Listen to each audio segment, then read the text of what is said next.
ഒരു നാളൻ പൂമുത്ത് മക്കയിൽ താമസിക്കുന്നേരം ജിബ്രീൽ അലൈഹിസ്സലാം മുത്തിന്റെ നെഞ്ചകം കീറി ഹൃദയം സംസം നീല കൊണ്ട് കഴുകിയിടുന്നേ.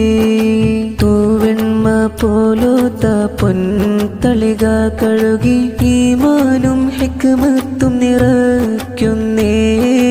നെഞ്ചകം മൂടി കൈ പേടിച്ചന്നേരം ഒന്നാനാകാശത്തേക്കെത്തുന്നേ.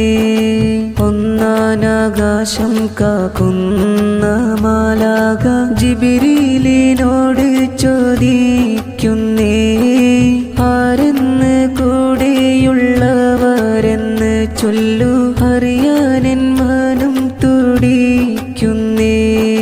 ജിബ്രീൽ അലൈഹിസ്സലാം ഉടനെ പറയുന്നു, ഇതെന്റെ അല്ലാന്റെ ഹബീബരാണെന്ന്. മാലാക കൺകുളിരെ കാണുന്നു എന്റെ പൂമുത്തിനെ. സ്വാലിഹായ എന്റെ മോന് സ്വാഗതം എന്നരുൾ ചെയ്ത് ആദം നബിയും മുത്തിൻ ചാരെ നിന്ന് മാനം കുളിർക്കെ പുന്നാരപ്പൂവിനെ കാണുന്നേ. ഒരു നാളൻ പൂമുത്ത് മക്കയിൽ താമസിക്കുന്നേരം ജിബ്രീൽ അലൈഹിസ്സലാം മുത്തിന്റെ നെഞ്ചകം കീറി ഹൃദയം സംസം നീല കൊണ്ട് കഴുകിയിടുന്നു.